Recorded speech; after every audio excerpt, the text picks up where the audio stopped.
Fire in Your Hands. A modern guide to unleashing your wealth mindset, achieving bold goals, and building a life you actually want. A complete self-help journey for everyone who has ever whispered to themselves, maybe one day. Today is that day. Contents. Introduction. The Spark That Changes Everything. Chapter 1. The Architecture of Belief. Chapter 2. The Clarity Advantage. Chapter 3. The Habit Engine. Chapter 4. The Theater of the Mind. Chapter 5. Falling Forward. Chapter 6. The Power Grid. Chapter 7. The Wealth Frequency. Chapter 8. The Discipline Dividend. Chapter 9. Playing Offense with Time. Chapter 10. The Infinite Mindset. Chapter 11. Living in the Answer. Conclusion. The Fire Is Yours. Introduction. The spark that changes everything. There is a moment, and almost everyone has had it. When you're sitting somewhere ordinary, a bus, a lunch break, a quiet bathroom at 11 p.m., and a thought arrives. Not a loud thought, a quiet one. It sounds something like, "This can't be all there is." Maybe you're scrolling through someone else's success story and feeling a mixture of inspiration and frustration. Maybe you've just been passed over for a promotion again. Maybe you launched something that flopped. Or maybe life is actually fine, but fine doesn't feel like enough anymore. That restless feeling? That's not dissatisfaction. That's your compass. It's telling you that somewhere inside you, there is a version of your life that is bigger, bolder, and more alive than what you're living right now. This book is about closing the gap between where you are and where that compass is pointing. What this book is, and this is not a book of shortcuts. You won't find a 5-step formula that turns your dreams into dollars by Thursday. Anyone selling that is selling something worth ignoring. What you will find here is something far more durable. A complete rewiring of how you think, act, and build.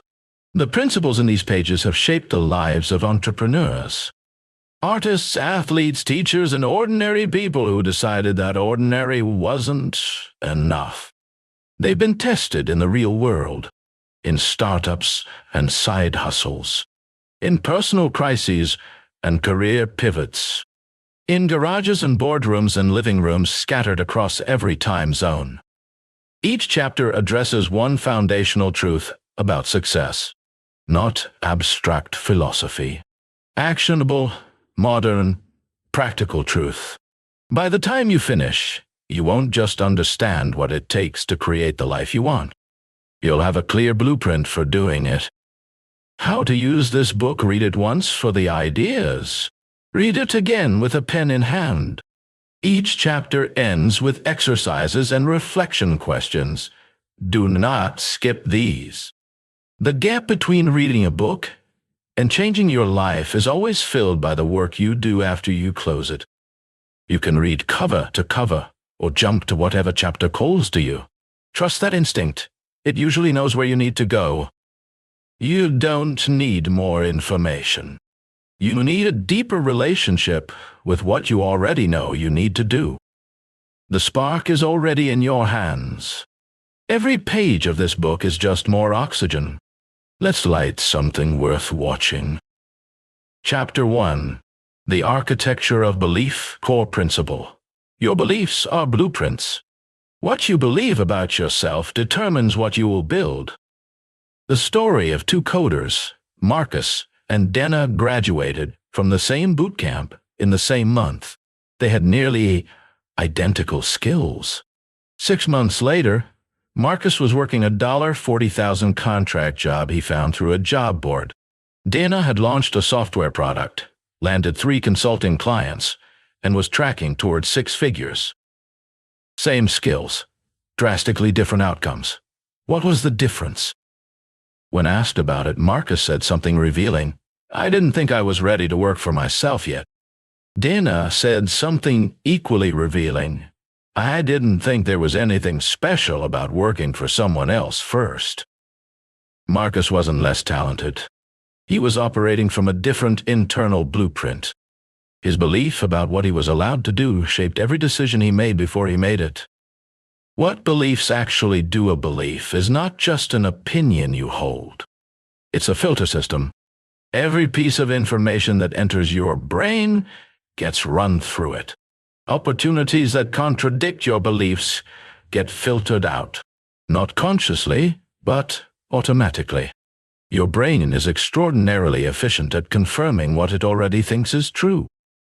This is why two people can attend the same conference, read the same book, or hear the same job opening and walk away with completely different responses. One sees possibility. The other sees obstacles. Neither is wrong about what they see. They're just looking through different lenses. Here's the crucial insight. You built those lenses, and because you built them, you can rebuild them. Belief, filter or perception, action, result, new belief. This loop runs constantly, every day. The question is, which direction is your loop spinning? Are you reinforcing expansion or shrinkage? The inheritance problem, most of our core beliefs about money, success, and worthiness were handed to us before we were old enough to evaluate them. They came from parents, teachers, neighborhoods, news cycles, and cultural narratives. Some of those beliefs served us. Others were never really ours to carry. Common inherited beliefs that quietly sabotage success include: people like us don't get to do things like that. You have to work hard your whole life just to get by. Wanting more is greedy. Success changes people for the worse. These aren't truths, they're stories, and stories can be rewritten.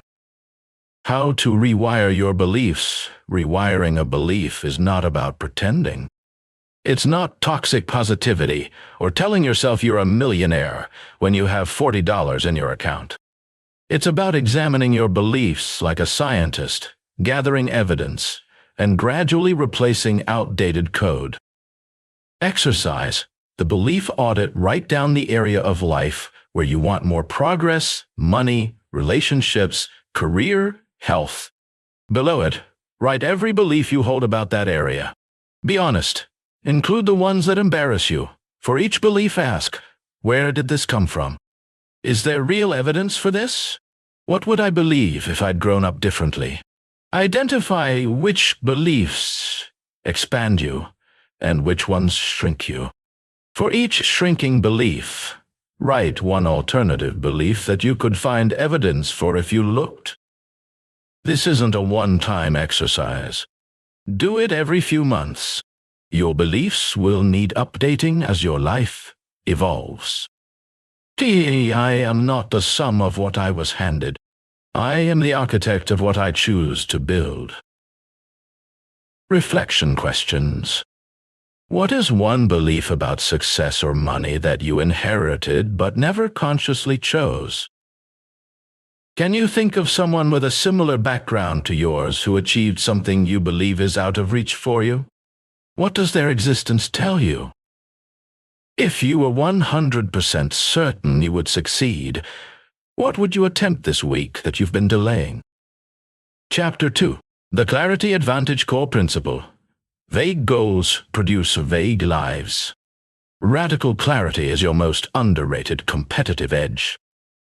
The GPS that needs an address. Imagine getting into your car, opening your GPS, and typing, "somewhere nice." The app would freeze. A navigation system cannot route you to a destination that hasn't been defined.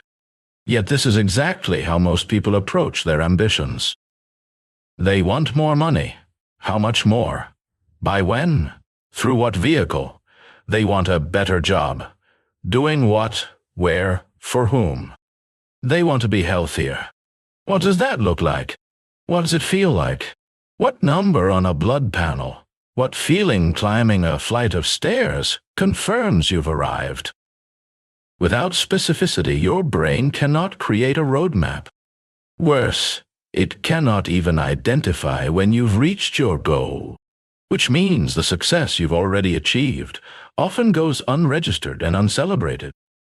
The story of the drifter and the builder, two people both wanted to build a business online. The first person, let's call her Priya, said, "I want to make money from my passion."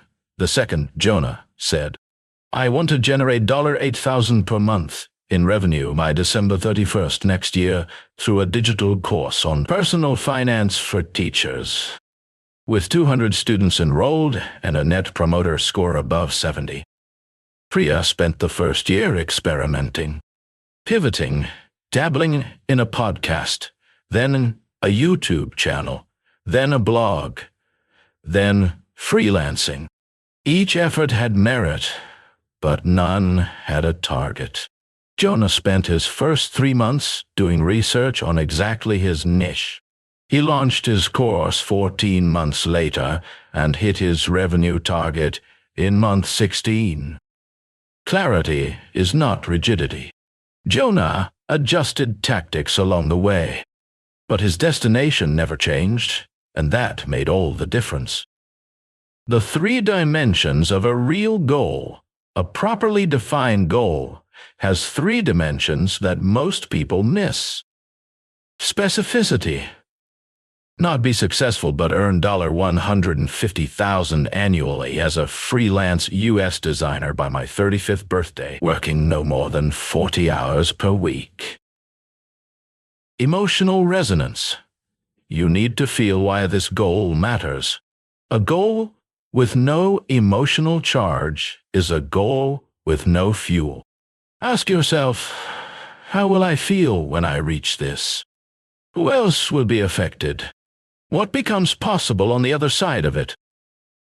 Reverse-engineered milestones work backwards from your destination. If you want to run a marathon in 6 months, what does month 5 look like? Month 3, month 1, week 1, today? The modern goal-setting trap, social media, has given us a new and sneaky enemy of clarity: borrowed goals. It's never been easier to accidentally adopt someone else's definition of success. You see an influencer's lifestyle and absorb it as your own aspiration without ever asking, is this actually what I want? Before you set any goal, do a brief desire audit. Ask yourself 3 times, do I actually want this, or does it just look appealing on a screen? The goals that survive 3 rounds of honest questioning are the ones worth chasing. Exercise. The 10-year vivid vision. Find 30 undistracted minutes. Put your phone in another room. Close your eyes and project yourself 10 years into the future. Imagine the best possible version of your life. Not fantasy, but genuine possibility. Where are you? What are you working on? Who is around you? What does a Tuesday morning feel like? Write everything you saw for 20 minutes. Do not edit. Do not self-censor. From that vision, identify the 5 most important areas. For each, write one specific 3-year goal that would be a major step toward that vision. Take your 3-year goals and identify the single most important action you could take this week for each. I know where I am going. Every action I take today is a step in that direction. Reflection questions. What is one goal you've been carrying for years that remains vague? What would make it specific enough to act on today? Whose definition of success have you been accidentally chasing? What does success look like when it's genuinely yours? What would you pursue if you knew no one would ever see it or applaud it? Chapter 3. The Habit Engine Core Principle. You don't rise to your goals. You fall to your systems. Build the right engine and success becomes automatic. The invisible architecture of every outcome. Most people think their results are caused by their decisions. In reality, their results are mostly caused by their defaults. What you do without thinking determines your outcomes far more than what you do when you're inspired. motivated, or paying close attention. A habit is a decision you made once and now execute automatically. And here's the stunning implication of that. Almost everything you are today is a habit you built or inherited years ago. Almost everything you want to become requires replacing old defaults with new ones. The good news is that the same mechanism that made the old habits works perfectly for building the new ones. The story of the 2 a.m. podcast Sophia was a kindergarten teacher with a dream of becoming a full-time illustrator. She had almost no free time. 2 kids, a full-time job, a long commute. She'd tried setting aside evenings to draw, but life kept interrupting. Then she made one small shift. She started waking up 20 minutes earlier each day. Just 20 minutes. She used that time only to sketch. No email, no social media. Just her sketchbook and a cup of tea. Within a year, she had a portfolio large enough to launch an Etsy store. Within 2 years, her illustrations were licensing for greeting cards and stationery. She didn't get more time. She redesigned her defaults. The habit was tiny. The compound result was enormous. The compound curve habits don't produce linear results. They produce compound results, which means the payoff is almost always invisible at first, then sudden. If you improve by just 1% every single day, you will be 37 times better at the end of 1 year. That sounds like a motivational poster. But the math is simply true. The compound curve applies to skills, health, relationships, knowledge, and financial assets. The reason most people abandon good habits is that they expect linear results. They exercise for 3 weeks, see no dramatic change, and quit, right before the curve was about to bend. Daily practice times consistency equals exponential outcomes. Designing your habit stack. The most effective way to build a new habit is to attach it to an existing one. This is called habit stacking. You find a behavior that already happens automatically. Your morning coffee, your lunch break, your commute, and you attach a new behavior to it. After I pour my morning coffee, I will write for 15 minutes. During my lunch break, I will study 1 lesson of my online course. Before I open any social media app, I will spend 5 minutes on my business plan. Each of these is low-friction, specific, and anchored to an existing trigger. That's the formula for a habit that actually sticks. Exercise. The habit design blueprint lists 3 behaviors you want to start doing regularly in pursuit of your goals. For each behavior, identify an existing daily habit you can attach it to. Make the new habit ridiculously small at first. Not go to the gym for an hour. Start with put on workout clothes. Not write 2,000 words. Start with open the document. Track each habit with a simple check mark in a notebook for 66 days. Research suggests this is the average time for a habit to become automatic. At day 66, increase the size or intensity of the habit if you're ready. My daily habits are my autobiography in real time. I write it with intention. Reflection questions.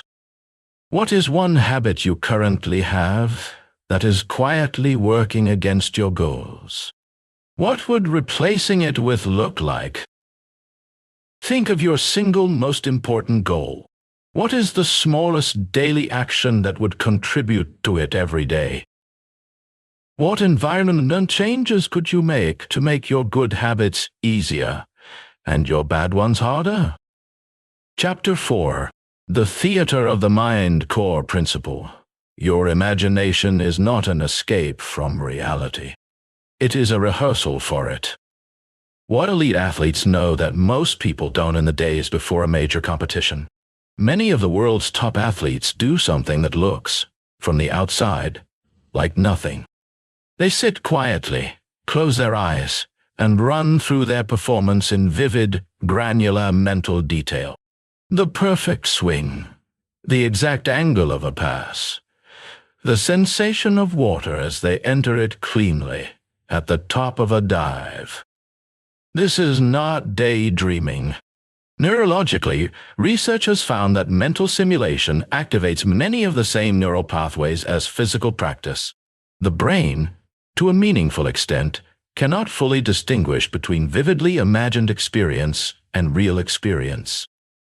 If that's true for athletic performance, what does it mean for your business vision, your career goals, and your financial future? The architect's secret before a single nail is hammered or a single beam is raised. An architect creates a complete picture of the finished building. Every room, every window, every sight line. The whole thing exists in complete detail before anything physical occurs. The construction is almost secondary. It's just the physical world catching up to the mental one. Your goals work the same way. The version of you who has already achieved them exists in the mental realm before the physical realm. The work of visualization is the work of building that mental blueprint so clearly and specifically that your actions and decisions naturally begin to move toward it. The right way to visualize: most people visualize passively. They imagine the outcome and wait for inspiration to strike. Effective visualization is active and multisensory. It involves process visualization, not just imagining the destination, but imagining yourself taking each of the steps to get there. Seeing yourself doing the difficult work, overcoming the specific obstacles you expect to face, and handling them with skill. Emotional loading, associating strong, positive emotions with the visualization. How will you feel? What specific moment captures that feeling? Stay in that moment. Let it fill you. Identity alignment. Begin to see yourself as someone who has already internalized the qualities required. Not "I want to be confident in business meetings," but "I am someone who prepares thoroughly and speaks from genuine conviction." The story of the failed pitch. Darius had a crushing fear of pitching. In his first investor meeting, his voice shook, his mind blanked, and he left the room knowing he'd lost the room. Instead of avoiding pitches afterward, he committed to mental rehearsal.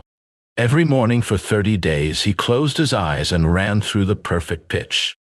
His tone, his pacing, the questions they'd ask, his confident and specific answers.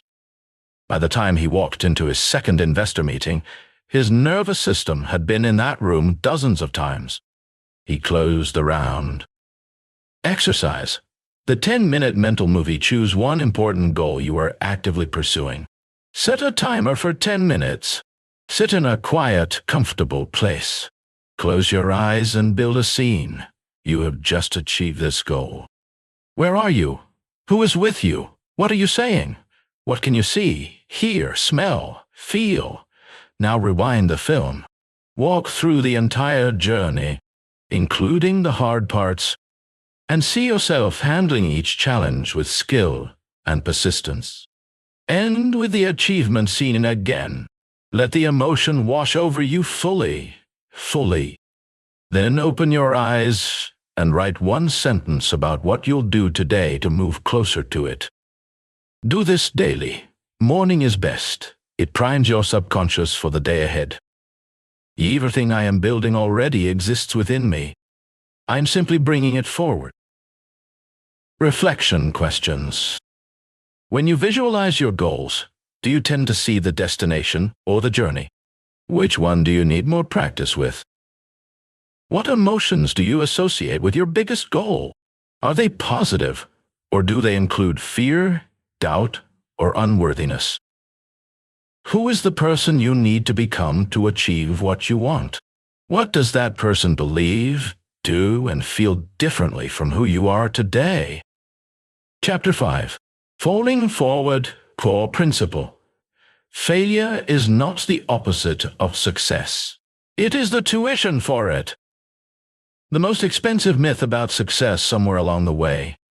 We absorbed a myth that successful people are people who don't fail, that the person thriving in their career, business, or creative field got there on a straight, ascending line, that they made good decisions, avoided big mistakes, and were rewarded accordingly. This myth is not just false. It is because it means every failure you experience feels like evidence that you don't belong, rather than evidence that you're learning. The truth is that every meaningful success story is also a detailed failure memoir. The difference is what the person did with the data their failures provided. The startup that taught her everything, Lila, spent 2 years building a meal planning app for families. She raised a small seed round, hired a tiny team, and launched. 3 months later, she shut it down. The market wasn't there. The tech was too expensive to scale. She'd made a critical error in her unit economics before she ever wrote a line of code. At 28, Layla took what she'd learned about user research, pricing strategy, and team management and applied it to a second venture, a B2B software tool for food service businesses. This time, she validated ruthlessly before building. She reached her profitability in 14 months. The first failure didn't derail her. It trained her. Everything she got right the second time, she learned by getting it wrong the first. The anatomy of a productive failure. Not all failures teach equally.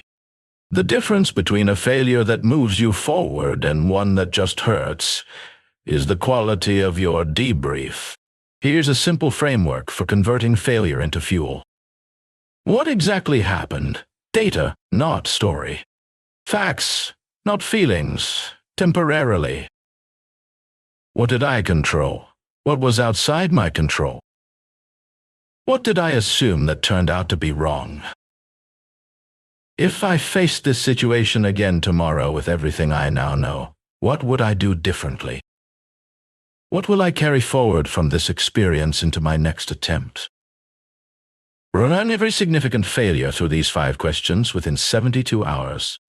Don't wait. The insight is freshest when the experience is closest.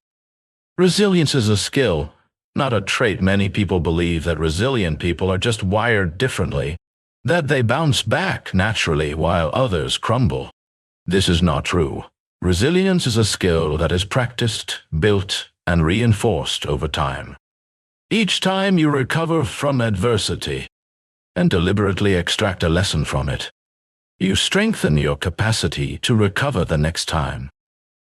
You can also build resilience proactively through deliberate exposure to small discomforts, taking cold showers, attempting difficult conversations, trying things you're not good at yet. Each small act of persisting through discomfort expands your tolerance for the larger discomforts that come with pursuing big goals. Exercise. The failure ledger in a notebook or document. Create a failure ledger. List your 10 most significant failures, setbacks, or disappointments from the past 5 years. For each one, write the lesson it taught you, the skill or perspective it gave you, and how it changed the direction of your journey. At the bottom of the list, write, I am who I am today partly because of these experiences, not in spite of them. Now identify one current challenge or fear of failure that's holding you back. What would you write in the ledger if it happened? What would you learn? Every setback I face is raw material. I am always under construction, never under defeat. Reflection questions. What is a failure you experienced that you now recognize as a critical turning point? What would you have missed if that failure hadn't happened? How do you typically respond to failure? Do you analyze it or avoid it? What would a more useful response look like? What are you currently not attempting because you're afraid of failing? What is the real cost of that avoidance? Chapter 6. The Power Grid Core Principle. No one builds anything great alone. Your network is your net worth. And it's not about who you know. It's about who knows you and trusts you. The myth of the lone genius culture loves the story of the lone visionary, the solitary genius who disappears into a garage and emerges with something that changes the world. It's a romantic story. It's also almost never true. Behind every overnight success is a web of collaborators, mentors, early believers, connectors, and constructive critics. The most successful people you can think of didn't succeed despite their relationships. They succeeded through them. The cold DM that started a company Quame was a junior marketing analyst with a concept for a fintech product. He had no funding, no co-founder, and no industry connections. What he did have was a disciplined approach to building genuine relationships online. For 6 months, he engaged thoughtfully in LinkedIn discussions around fintech. He left detailed, valuable comments. He shared other people's work generously. He DM'd people he admired, not to ask for anything, but to say specifically what he found valuable about their work and share something relevant in return. Within those 6 months, he built genuine rapport with a VP at a major bank who became a mentor, a developer who became his co-founder, and an early-stage investor who'd been watching his insights for months. His company raised a seed round before it had a single paying customer. Kwame didn't hack his network. He grew it the same way you grow any garden, with patience, genuine attention, and regular care. The 3 types of relationships you need. A complete personal power grid contains 3 types of relationships, and most people underinvest in at least one of them. Mentors and guides, people who are further along the path you're on and willing to share what they know. These relationships are earned through genuine curiosity, preparation, and respect for their time. The best mentors are found not by asking, "Will you be my mentor?" but by showing up with a specific, intelligent question and making the conversation worth their while. Peers and collaborators, people at a similar level of the journey, working toward complementary or parallel goals. These relationships provide accountability, honest feedback, co-creation opportunities, and a community that genuinely understands what you're going through. People you support and lift. The underrated 3rd category. Giving generously to people earlier in their journey than you builds your reputation, deepens your understanding, and creates a layer of goodwill that returns to you in ways you cannot predict. The generosity principle, the most counterintuitive truth about building a powerful network, is this: give first always and without expecting immediate return. Share knowledge freely. Make introductions. Endorse publicly. Celebrate others' wins genuinely. In the short term, this feels like an imbalance. In the long term, it creates a gravitational pull. People want to be around those who make them feel seen, supported, and elevated. And they naturally want to reciprocate. Exercise. The relationship architecture ought to draw 3 concentric circles on a piece of paper. Label the inner circle, 5-10 people you interact with regularly. The middle growth circle, people whose work you follow and want to learn from. And the outer giving circle, people you support and lift. Fill in each circle with names. Be honest about gaps. Identify one specific action you can take this week to strengthen or initiate a relationship in each circle. In your calendar, block 30 minutes each week as relationship time. Not networking, just genuine human connection with people in your grid. Give generously and receive abundantly. My relationships are my greatest asset. Reflection questions. Who are the 5 people you spend the most time with? How do they influence your beliefs about what's possible? Is there someone you've been wanting to connect with, but haven't because of self-doubt or fear of rejection? What's the best-case scenario if you reach out? In what specific way could you be more generous in your professional community this week? Chapter 7.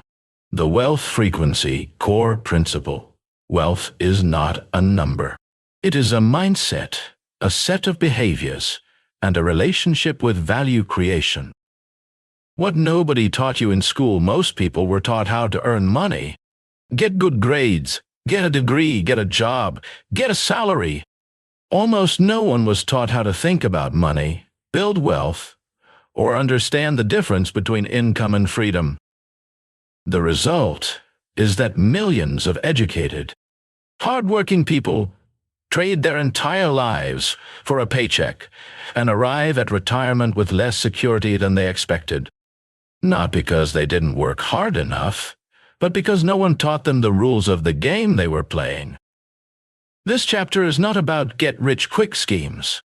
It's about shifting from an income mindset to a wealth mindset and understanding what that shift actually requires. The difference between income and wealth income is the water flowing into your bucket. Wealth is how much water stays in the bucket, grows, and eventually overflows to fill other buckets.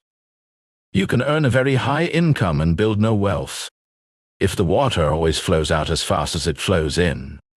Alternatively, you can earn a moderate income and build significant wealth, if you direct even a portion of it consistently into assets that grow over time. The wealthy think about money in terms of assets, things that generate value and return. The non-wealthy think about money in terms of expenses, things that consume value. Neither is morally superior, but one produces freedom and the other produces dependency. The story of the two salaries, two friends. Sam and Chris both got their first real job at 23, earning the same salary. Sam increased his lifestyle immediately. A nicer apartment, a new car, the latest phone, regular restaurant meals. Chris lived on roughly 60% of his income and invested the rest in a simple index fund. Neither was virtuous or reckless. They just had different default behaviors around money. By 35, Sam needed his full salary to maintain his lifestyle. Chris had accumulated enough in investments that his money was generating meaningful passive returns, and his monthly necessity figure was dramatically lower than his income. Not because Chris earned more, because Chris operated on a different frequency. The 4 pillars of a wealth mindset. Think in assets. Constantly ask yourself, is this expense consuming value or creating it? Can I redirect even a small portion of my income towards something that will grow? Value creation over transaction. Wealthy people think not just about what they earn, but about what value they create for others. The more value you create, the more you can capture. Shift your question from how do I make more money to how do I create more value? Long-term over short-term, wealth is built in decades, not months. Patience in financial building is not passivity, it's discipline. The person who stays in the market through volatility consistently outperforms the person who tries to time it. Scarcity thinking versus abundance thinking. Scarcity thinking asks, how do I not lose what I have? Abundance thinking asks, how do I grow what I have and create more? Both need to coexist, but abundance thinking must lead. Exercise. Your wealth frequency assessment. Write your answers to these 3 questions. 1. What percentage of your monthly income are you currently saving or investing? 2. What are the assets you currently own?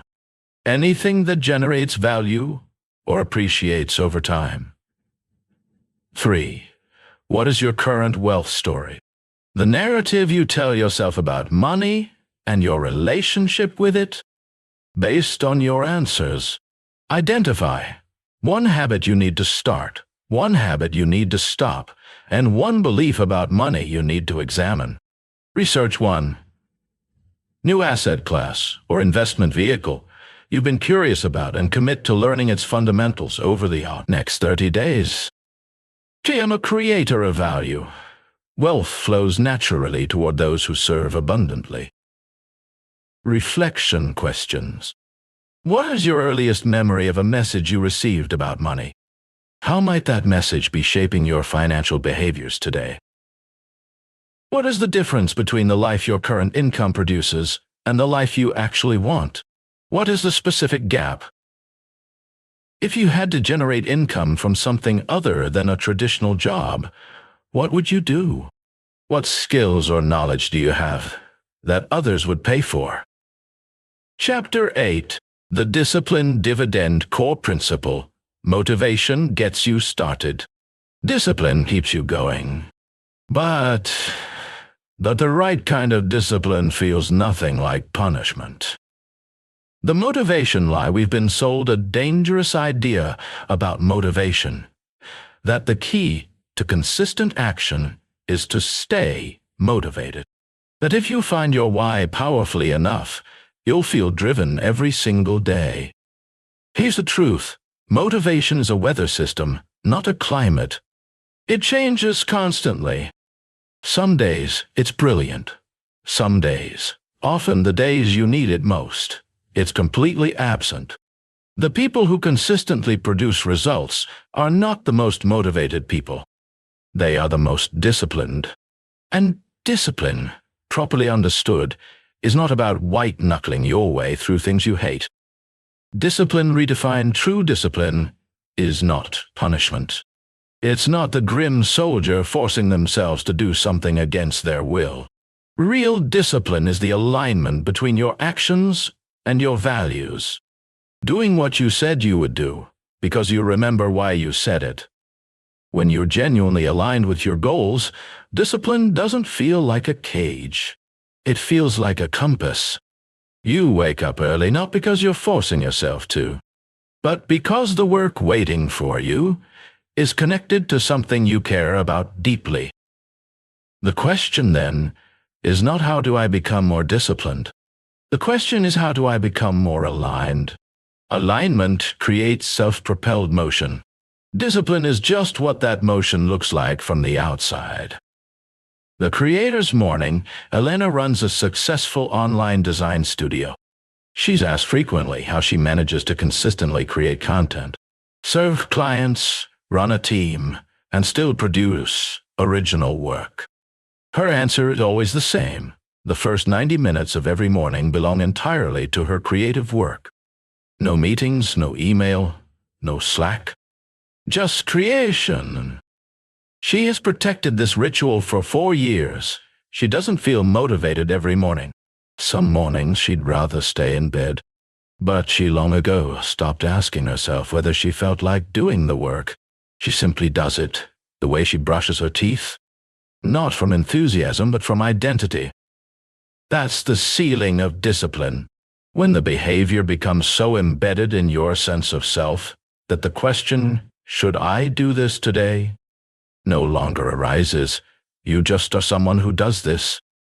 The 3 enemies of consistency. Perfectionism. The belief that you must do something flawlessly before doing it at all. Perfectionism masquerades as high standards, but it almost always produces paralysis. Progress beats perfect every single time. A good plan executed consistently beats a perfect plan never executed at all. Context dependence. The habit of linking your behavior to circumstances. I'll work on it when I have more time, energy, money, a better workspace. If you can only do the work under ideal conditions, the work won't happen often. Train yourself to work under imperfect conditions. That's where most of life happens. Identity resistance. When your behavior conflicts with how you currently see yourself. I'm not really a disciplined person. I've always been someone who struggles with consistency. These identity labels need to be examined and discarded. because you cannot outdiscipline a self-concept that says you're undisciplined. Exercise. The non-negotiable list identify the 5 behaviors that, if performed daily, would most directly accelerate your biggest goal. For each behavior, define the minimum viable version, the smallest version of this behavior you could perform even on your worst day. Example: write 2,000 words becomes write 1 paragraph. Declare these 5 behaviors your non-negotiables. They happen before anything else. Track them daily for 30 days. At day 30, evaluate which ones are now automatic, which still require conscious effort. I do not need to feel motivated. I'm someone who shows up, and my showing up creates the feeling. Reflection questions. What area of your life has suffered most from inconsistency? What belief or identity label might be underneath that inconsistency? Think of one area where you are already highly consistent. Maybe exercise, cooking, showing up for family. What makes that consistency feel natural? Can you apply the same structure to a goal area? What is your minimum viable version of your most important daily practice? Chapter 9. Playing offense with Time Core Principle. Everyone has the same 24 hours. What differs is how intentionally those hours are deployed. The most honest productivity statement: you will never find more time. You can only reallocate it. Every hour you spend doing something meaningful is an hour you didn't spend doing something less meaningful. And here's the part most people resist hearing: the hours are already there. The question is whether you're spending them on offense, on the things that move your life forward, or on defense, reacting to everyone else's needs, priorities, and crises. The story of the buried schedule. Marco was a mid-level manager convinced he had no time for the business idea he'd been carrying for 3 years. He was genuinely busy. His calendar was full. His phone never stopped pinging. On a coach's advice, he tracked every hour of his time for 2 weeks, categorizing each into deep work for my goals, work that requires me specifically, work someone else could do, and pure consumption or distraction. The results humbled him. Over 14 days, less than 6 hours had been spent on his actual goals. Approximately 40 hours had been spent on social media, passive browsing, and low-stakes conversations. He wasn't lacking time. He was lacking intention. Once he reclaimed even half of those 40 hours over a 2-week period, the business launched within a year. The offensive time strategy: most people manage their time reactively. They respond to what appears: emails, messages, requests, obligations. Playing offense with time means designing your schedule around your priorities before anything else claims those hours. Time blocking. Schedule your most important work as calendar appointments with yourself. Treat them as you would a meeting with your most important client. Non-negotiable, prepared for, protected. The Big 3. Each evening, identify the 3 most important things you need to accomplish tomorrow. These take priority over everything else. Not 10 things, not a full to-do list. 3. When you finish them, everything else is a bonus. Energy management. Know when your mental energy peaks. For most people, cognitive capacity is highest in the first 2 to 4 hours after waking. Guard those hours fiercely for your most important work, not for email. The strategic no. Every yes to something unimportant is a no to something that matters. Practice declining graciously, delegating aggressively, and letting go of things that don't serve your primary mission. Exercise. The time audit and redesign. Track your time for 1 full week in 30-minute blocks. Label each block: goal work, obligation work, maintenance, meals, commute, chores, and recovery rest social. Calculate how many total hours you spent on goal work. Be honest, identify your 3 largest time drains, activities consuming significant time that don't serve your goals. Redesign your ideal week on paper. Block your goal work hours first. Then obligations, then maintenance, then recovery.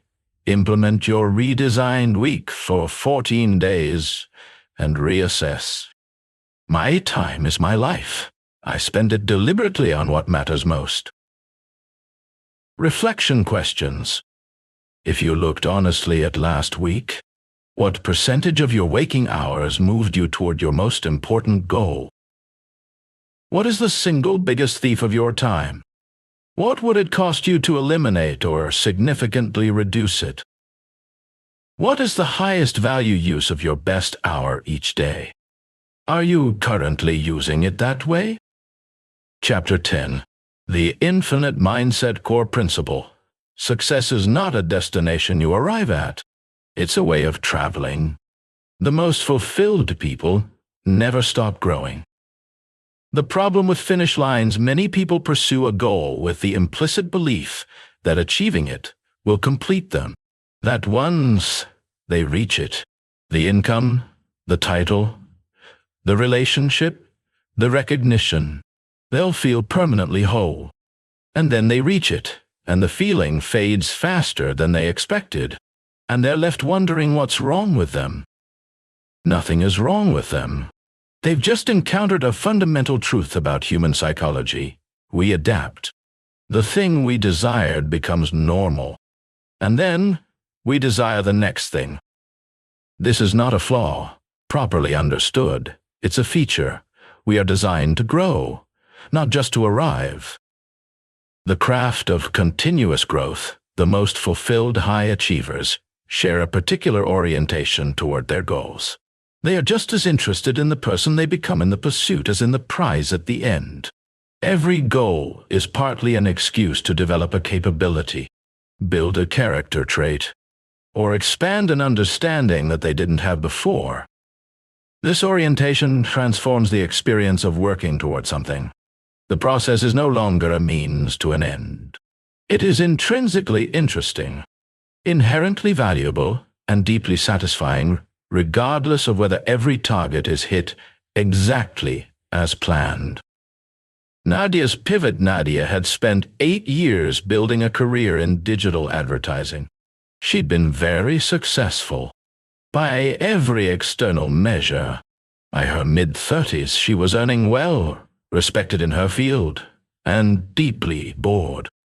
Rather than seeing this as a problem, she began to see it as information. She'd mastered the current terrain. Her growth had plateaued. Instead of resenting the boredom, she followed it like a compass toward the next edge of her own expanding capabilities. She began studying machine learning in the evenings. Not because there was a clear career plan, just because it made her brain feel alive again. 2 years later, she'd pivoted into AI-driven marketing strategy and was leading a new team at the intersection of 2 fields she loved. She hadn't abandoned her first career. She'd evolved it. The Infinite Growth Toolkit. Perpetual curiosity. Treat your own knowledge as permanently incomplete. Read outside your field. Ask questions before you assert. Approach experts with genuine eagerness to learn rather than a desire to impress. The growth edge. Always have something you're working on that you're not good at yet. The discomfort of not yet knowing is where growth happens. When you're always comfortable, you've stopped growing. Reframe plateau as prelude. Whenever you feel stagnant, recognize it as a signal. Not that you failed, but that your current approach has been mastered and needs an upgrade. What used to challenge you no longer does. That's progress, not stagnation. Celebrate process, not just outcomes. Keep a growth journal, a running record of what you're learning, what you're attempting, and what's improving. On hard days, this log reminds you that forward motion is happening even when results aren't visible yet. Exercise. Your next growth edge lists 3 skills, knowledge areas, or capabilities you've been curious about, but haven't invested in. Choose one that feels both exciting and slightly uncomfortable. That's usually the right one. Define the minimum viable commitment. What's the smallest, most accessible first step? 1 book? 1 on-course? 1 conversation with someone who has this skill? Schedule it this week. Don't wait until you have more time. The right time is always now. I'm always at the beginning of something. My potential has no ceiling. Reflection questions.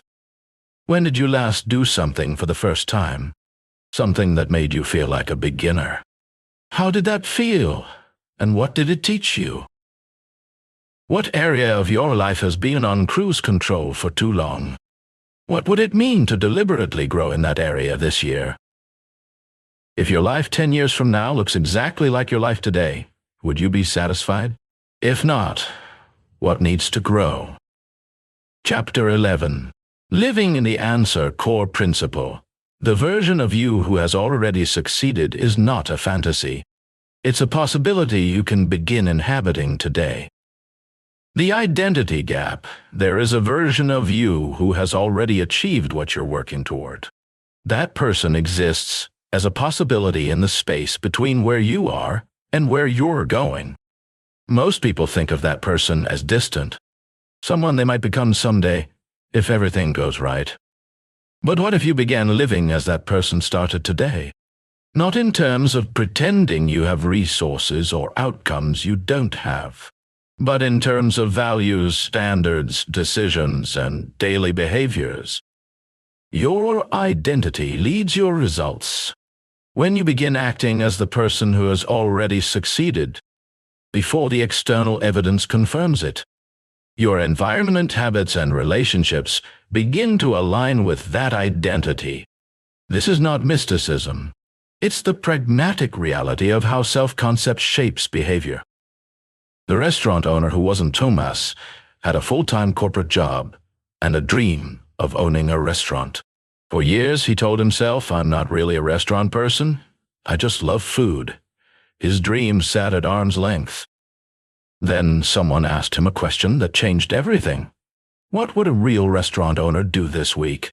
Thomas started answering that question every single day.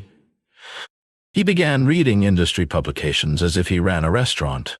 He started visiting local suppliers to understand the supply chain. He connected with chefs and front-of-house managers, not to network, but because restaurant owners know those people. Before he left his job or signed a single lease, he was already operating as a restaurant owner in almost every way that didn't require a physical restaurant. When he eventually did open his place 2 years later, he was not a newcomer. He was someone who'd been living the identity for 2 years already. His restaurant turned a profit in its first year. How to begin living in the answer. Define the identity. Write a clear description of who you are becoming. Not what you'll do, who you'll be. Use present tense. I am someone who. Behavioral alignment. For each goal, ask, what would the person who has already achieved this do today? Then do exactly that. Environmental design. Change your physical and digital environments to reflect the person you're becoming. Your bookshelf, your subscriptions, your social feeds, your daily conversations. Let them all reflect the identity you're building. Language as architecture. The words you use to describe yourself shape your self-concept. Replace "I'm trying to" with "I am building." Replace "I want to be" with "I am becoming." Replace "someday" with bike-specific data. The daily identity ritual each morning, before the world gets its hands on your attention. Take 5 minutes to deliberately inhabit the identity of who you're becoming. Answer these 3 questions in writing. Who am I today? State your identity. What does this person do today? State your 3 non-negotiables. What does this person refuse to do today? Name one thing you're no longer doing. This 3-minute ritual primes your identity for the day before the day primes it for you. I do not wait to become. I am becoming now. The future arrives in the actions of the present. Reflection questions. If you fully embodied the identity of the person you want to become, what would you stop doing immediately? What would that person's morning look like? Their week? Their year? What single identity statement, I am someone who, would most transform your daily choices if you truly believed it? Conclusion. The fire is yours. You made it to the last pages. That itself is worth acknowledging. Most people who buy books about change put them on a shelf after the first chapter. You kept going. Something in you is serious about this. Let's take a breath and look at what you now hold. You understand that your beliefs are blueprints and that any blueprint can be redrawn. You know that clarity is a weapon, that the more specifically you define where you're going, the more powerfully you move toward it. You've seen that habits, not heroics, produce results, and that even the smallest daily action, compounded over time, becomes extraordinary. You've learned to use your imagination as a rehearsal studio, to see your success in detail before it arrives in the physical world. You've accepted that failure is data, not verdict, and that your resilience is a skill that sharpens with every recovery.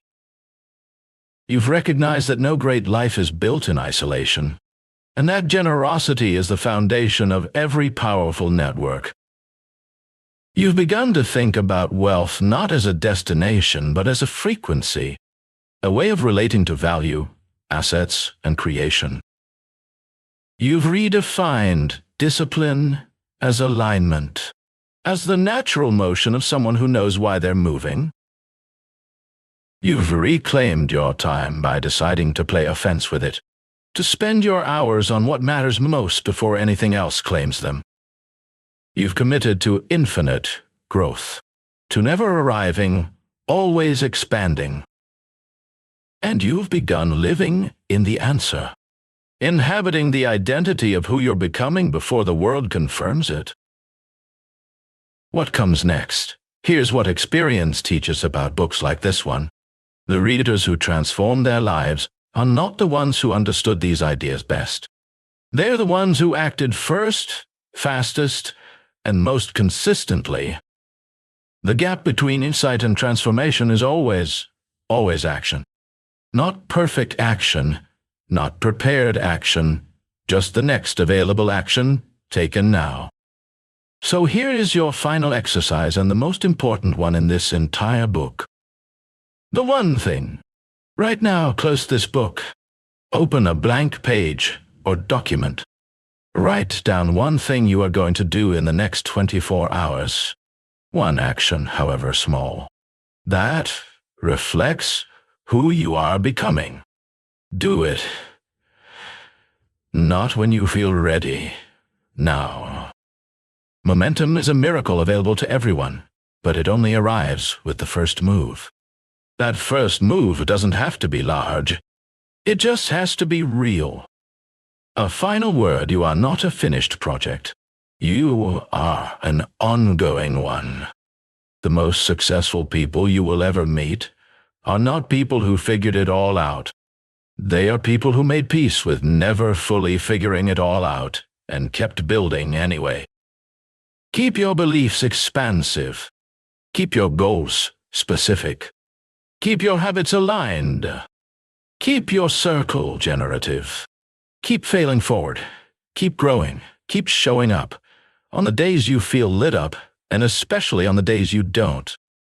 The fire in your hands is not a metaphor. It's the same creative force that built every business.